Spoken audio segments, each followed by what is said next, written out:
Struck by Dr. Oz, who joined us and said, listen, I'm not doing my show. Somebody tested positive. We've done enough shows. We've put him in the bank. And right. I'll continue to join you from his library. So let's bring in Dr. Oz. He joins us again to provide his expertise and to continue to cover this moving story. Dr. Oz, we're getting on top of the testing, and we're getting more results, and yet there's some good news. The mortality rate is dropping, right?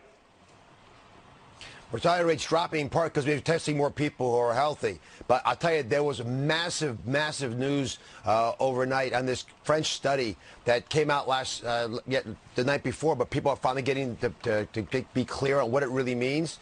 And just to be clear, they gave 2 already existing medications. These medications were remarkably effective in reducing the viral load in people who had coronavirus, the COVID-19. And by 6 days, the people who were given the 2 drugs had none of the virus remaining. And at the whole course of the treatment, they had less virus, which means we could actually make this virus behave a lot more like the flu virus. What's the drug? What is the drug? Yeah, what are and the FDA, one is a drug that's used for malaria, hydrochloroquine, and it is a drug that was brought on the market in 1955.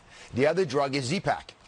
So 2 already existing drugs. We know their profiles are very safe. They've been used very widely, and that combination, which was initially used in France, it's been used in Israel and other countries, was finally studied. And a published paper, it's not published yet, but it was shared because it's such important news, has caught the attention of the administration. The FDA says we'll fast track it. We've got to double check it because you don't want to make a huge decision based on just one paper. But if this bears out, it's credible. What does that mean? Does that fast track? Does that mean they don't have enough right now for all the cases in America? No, it means that they've got to really demonstrate to the comfort level of American regulators that this is a safe combination and has the impact that was revealed in this first trial. So this is the group that's also looking for a partner to help bring it to market, correct? There are business issues as well, because you've got to actually produce enough of the product, to Ainsley's question, to satisfy the national need.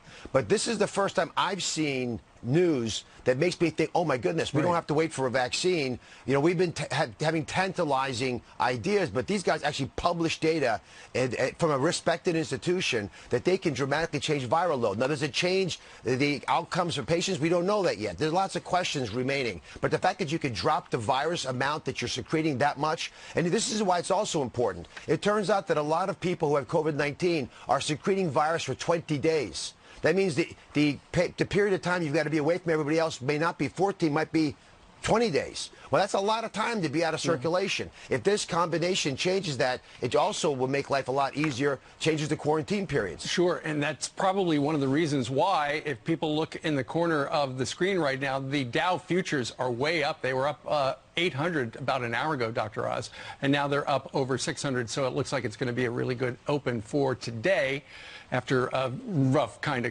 of week or two. Now, you were on the program yesterday, and you said something that was so impactful, and two people mentioned it to me later in the day, and it's all about the social distancing and what we're going through right now, where we are self-isolating. And you said, if we can just hold our breath for these 2 weeks, it's going to have such a gigantic impact, not only on the country, but the world and the economy.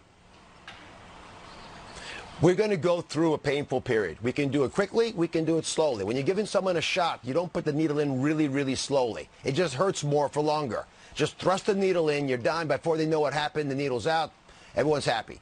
And the period of time we're going to have to buckle down is unclear. In California, they pretty much said it's going to be a month. But I think within 2 weeks, we'll have a lot of insights about where we're headed. The 14,000 number that Brian mentioned at the outset, that's actually a good number. It's not skyrocketing as much as it could have. Now, if that number was 40,000 today, it'd be a very different place. At 14,000, where are we going to be tomorrow? A week from now, are we going to be 60,000 or 30,000? If it's a lower number, we actually are bending the curve down. More importantly, we're giving science a chance to win. This study from Marseille, the additional ones that will be coming out over the next few days, or at most weeks, are going to tremendously change our perspective on how to treat this. But can you imagine if COVID-19 behaved like the flu virus? Would we be doing this? No. So let's give science a chance to make that become a fruition. Good. So yesterday in that press briefing, the vice president talked about masks and the companies that he's visited around the country and how they're increasing their productivity of these masks. This was a headline in the New York Times. At war with no ammo, doctors say shortage of protective gear is dire. The lack of proper masks, gowns, and eye gear is imperiling the ability of medical workers to fight the coronavirus and putting their own lives at risk. Do you agree with that? I 100% agree with it. I was talking to physicians all day yesterday who are complaining about this very issue, literally talking to people on the front lines. There's a beautiful op-ed by Dr. Griggs this morning in the New York Times. She used to be one of my medical students on the show in my medical unit, said the same thing. We got a problem. We need more help. And across the board, there's sort of the emotional toll this takes on clinicians when you know what to do, but it's hard to do it because you don't have the equipment to manage these folks. It's going to force us to challenge two realities. One, we have to get the supply chains up and running. The federal government doesn't have much, really, when it comes to supplies. Most of it is actually in the private sector. And if we get to open the spigot completely, flood the market, we cannot have too many masks or protective gear for our docs, because if the docs and nurses go down, we're down. Yeah, I think that was what came out in the conference call with the governors yesterday. In South Dakota, they've been requesting the same thing. South Dakota and Governor Noem says, listen, I hope because we're a small state, you're not ignoring me because we need it. Obviously, New York needs it the most. California, the second most by purely the numbers. But I'm wondering, Doctor, we know where the suppliers are. We know that they could make some money in doing it. What is the holdup? Because we've already had the defense authorization to allow the conversion of these plants to do this at a high speed. You've got these gargantuan facilities that are geared up to do exactly what they produce because they know that's what the country consumes. And then you say, you know what? We actually need 100 times more. You can't just gear up. When we got ready for World War II, you didn't just gear up in a week and get going. It took months and months to get this country's work capacity up. Now, we're not building tanks, we're building masks, I get it. But it takes a while. These companies are desperately trying to do it. I've been trying to procure those same products for people who desperately need them. It's hard. And you know who has them? China. So we're actually going to China for some of these solutions. In fact, the testing kits that are available in China are cheaper and already made because they were thinking they were going to use them. Right. But as the coronavirus has basically died out in China, now they have excess capacity. Yeah. One of the things you were on the program talking about yesterday, Dr. Oz, were those images of those spring breakers down in Florida and elsewhere where they were not practicing good social distancing. And, it's... The message you gave us was that the millennials you thought were starting to get the message. Yesterday, before the president's press conference, Governor Andrew Cuomo had a press conference. His 22-year-old daughter, a millennial, was seated right next to him, and he said this about young people getting the message. Listen. These pictures of young people on beaches, these videos of young people saying, this is my spring break, you know, I'm out to party, this is my time to party, is so unintelligent and reckless, I can't even begin to express it. I'm governor of the state. I can order a quarantine of 10,000 people, but I can't tell my daughter to do anything. From soon as they could crawl,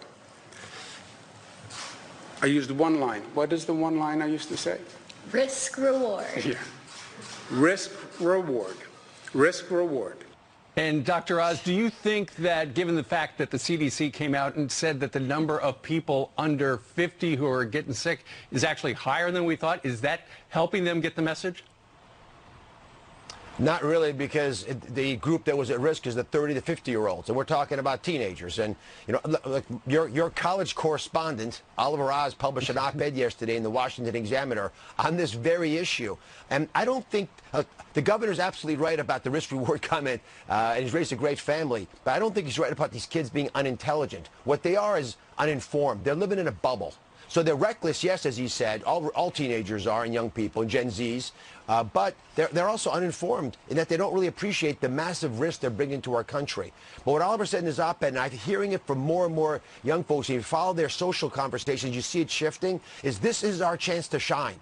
We can finally be adults, real adults, grow up and lead this country. We're going to one day take the mantle of responsibility, the baton to lead. Let's start today. Let's define our generation differently. It's going to happen. It may not happen today, but I can guarantee you by Monday, you're not going to see kids jumping up and down on the beaches in Florida. Right. How's it affecting? Because they are as smart and as any generation. And number two is if you watch them at war and you watch what our military has done with those same millennials, you know what they're capable of. So just got to just relay the message. Should we get to some questions?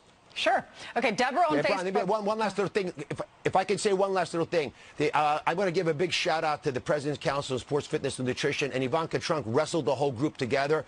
We're creating a lot of, and this is all great athletes, people who are well respected by the youth. We're creating a ton of material for the YouTube channel, for the President's Council YouTube channel, geared for millennials, for Gen Zs, to get them to think it's cool to do the right thing. That's how we'll get them to shift behavior. And YouTube is the right venue. Yeah. So, Dr. Oz, we have a lot of people that have written questions. Deborah wrote one to you on Facebook, and she says, what about camping? Isn't it good to be out in the fresh air? 100% get outside. Social distancing is easy when you're outside. That's why I think we're going to see a change with the summer. It's not just get the virus particles get plump and can't travel. It's that we're away from each other. So go outside, play with yourself, outside by yourself. Right. And if you're going to go shoot a basketball, just don't get in a game. Doesn't mean you can't go outside and shoot baskets or juggle the soccer ball. Kathleen writes, if it is true, the coronavirus will likely die away this summer when the summer heat comes. Why are outbreaks occurring now in warm weather countries? And I would add that warm weather states. It's happening in warm weather states primarily because of travel from cold weather states. If you look at Australia, most of these folks clearly traveled from northern countries that were still cold. So the southern states are paying the price for what happened in the colder weather. All right, an email from Alan. He says, in 2005, my 63-year-old wife had the lower left lobe of her lung removed. She is healthy, but is she at a greater risk? And also, what about people with asthma? It's a two-fer question. 100%. Sure. 100% increased risk because she's over 60 and she's already had some lung issues. Cardiovascular disease, though, is the #1 risk factor, dramatically changing everything because when you have your arteries damaged, this virus creates this cascade of inflammation that closes off those arteries. However, asthma doesn't seem to be as much of a problem, especially if it's well managed and you have an inhaler or whatever you normally use as a rescue near you. Those patients do well. That's good news for the people because there are millions of people. But the key is managing your asthma, right? You stay ahead of it. Same for allergies, everything else. Just stay ahead of your issues that are chronic irritants, and they won't become big irritants if you get COVID-19. Yeah. Okay. Dr. Oz, your son's going to take after you. He is so precious. He was on our show the other day, and he's at Harvard, your alma mater.